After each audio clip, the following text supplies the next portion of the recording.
तो जिस तरह से गौतम ऋषि की पत्नी अहिल्या का भगवान श्री राम ने उद्धार किया, लोक निंदित, लोक संसार से अपमानित, तिरस्कृत, जिसे कोई नहीं अपना रहा था, जिसे सबने त्याग दिया, त्याज माना, भगवान ने उसे अपनाया।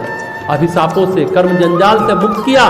तुलसीदास जी कहते हैं, ऐसी करुणा करने वाला, दयालुता दिखाने वाला परमात्मा के सिवा और कोई नहीं हो सकता, भगवान के सिवा कोई नहीं हो सकता। फिर मनुष्य पता नहीं क्यों संसार की ओर बार बार आकृष्ट क्यों होता है, मोहित क्यों होता है, भांति भांति का कपट भी क्यों करता है। तुलसीदास जी कहते हैं, ऐसे कपट जंजाल को छोड़ दो और समाज का, इस प्रसंग का जिस तरह से भगवान श्री राम गौतम ऋषि की पत्नी अहिल्या का उद्धार किया, जिसे उसके पति ने छोड़ दिया था, सभी ने उसमें दोष देखा, चरित्रहीन समझा, भगवान ने उसे अपना लिया। भगवान भक्तों के दोषों को नहीं देखते, ये लाइन हमेशा याद रखेंगे। भगवान भक्तों के दोषों को नहीं देखते, कभी नहीं देखते। भगवान केवल भावना देखते हैं। अरे जो हुआ सो हुआ।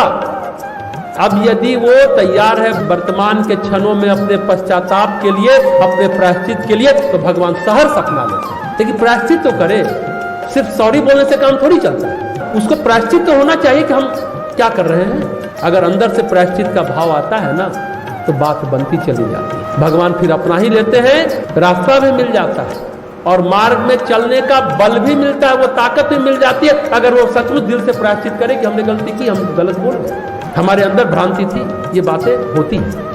कहने का मतलब श्री अरविंद ने लाइफ डिवाइन पुस्तक में बड़ी प्यारी सी बात लिखी है। जीवात्मा को अपने कर्मों का बोझा, अपने ऊपर लगे दाग, चित्त की अशुद्धियां, जब उसे होश आता है तो उसकी धुलाई के लिए, शुद्ध करने के लिए वो स्वयं को कठिन से कठिन कष्टों में झोंक देता है। भले उसे शरीर में उसका होश रहे न रहे, लेकिन जीवात्मा को जिस क्षण होश आता है कि हमारे चित्त की मलिनता, इतने दाग, कर्मों के इतने मकरजाल हैं, तो भगवान से पुकार करता है कि प्रभु एक अवश्य मौका दो कि हम अपने चित्त को शुद्ध कर सकें। फिर अपने को कठिन से कठिन कष्टों में झोंक देता है।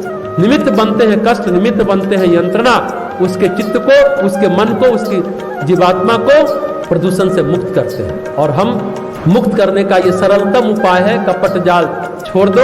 और गोस्वामी जी कहते हैं, उन भगवान को भजो, उसी को स्वीकारो। कपट क्या होता है, ध्यान से सुनेंगे। कपट क्या होता है? कपट एक आवरण होता है जो भगवत कृपा को आपके अंदर सक्रिय होने नहीं देता। देखिए, ध्यान से समझेंगे। कपट है जो भगवत कृपा को आपके अंदर सक्रिय होने नहीं देता, क्योंकि कृपा तो अनवरत बरस ही रही है। भगवान तो हर जीवात्मा पर कृपालु है, हर जीवात्मा पर वो कृपा करता है, उसे उस कृपा का अनुभव ये कपट होने नहीं देता। एक बात जो हमने कहा, रमन महर्षि को मृत्यु का बोध हुआ, जो हमने अभी बताया। आत्मा का अलग एहसास हुआ, देह का अलग एहसास हुआ। अपनी तपश्चर्या के सिलसिले में वो आगे बढ़ते रहे। वो चुपचाप जब तपश्चर्या कर रहे थे तो चुपचाप उपेक्षित मौन बैठे रहे। उनकी माँ आई उनको लेने के लिए। एक आदमी वहीं बगल में बैठा था, बार बार माँ रो रही थी, बिलख रही थी, और बेटा चुपचाप है, बोल ही नहीं रहा। रमन महर्षि एक मंदिर के किनारे चुपचाप एक कोने में बैठे रहे। तो एक आदमी को रहा नहीं गया, उनके माता का विलाप सहन नहीं हुआ, तो उन्होंने कहा, ठीक है आप बोल नहीं सकते, मौन धारण किए हुए हैं, तो उनकी माता को आप लिख के तो अपनी माता को कुछ दे सकते हैं, लिख तो सकते हैं। उस व्यक्ति ने कलम दिया, कागज दिया, कुछ तो लिख दीजिए, माता जी को संतोष हो जाएगा। तो रमन महर्षि ने अपनी माता को लिखा, पर बड़ा ही अवैक्तिक भाषा में लिखा। विधाता जीवों के प्रारब्ध कर्मानुसार उसके भाग्यों का नियंत्रण करता है। आप कितनी ही कोशिश कर लें, जो कुछ भाग्य में नहीं होता, होना लिखा वह कभी नहीं होगा, और जो कुछ भाग्य में लिखा होगा वो होकर ही रहेगा। भले ही आप इसे रोकने की कितनी ही कोशिश करें, क्यों न कर ले, ये निश्चिंतता, इसलिए सर्वोत्तर मार्ग शांत रहने का है। बड़ा सुंदर समाधान है इस सूत्र में। गौतम ऋषि की पत्नी अहिल्या ने यही मार्ग अपनाया। गोस्वामी जी कहते हैं गौतम पत्नी अहिल्या पत्थर का देह धारण कर धीरज पूर्वक आपका इंतजार कर रही है। प्रभु शांत मन से इंतजार कर रही है, आपके चरणों का धूल चाहती है, आप इस पर कृपा करिए। यहाँ पर ध्यान देने की बात है, कमल का फूल नहीं होता, कमल का पराग होता है, उसमें सुगंधी होती है। सिर्फ फूल ही नहीं होता, कमल के अंदर पराग होता है जिसमें सुगंधी होती है। भगवान के चरण कमल की तरह होते हैं, उसमें ईश्वरीयता की सुगंध है, देवत्व का प्रकाश है। उनकी धूल, उनकी कृपा मिली। कहते हैं इस कृपा के लिए मार्ग वही है, रास्ता वही है जो अहिल्या ने अपनाया। हम सभी चाहें तो ये मार्ग अपना सकते हैं, स्वीकार कर सकते हैं। गोस्वामी जी कहते हैं हे सठ यानी हे मन, सठ मतलब मन।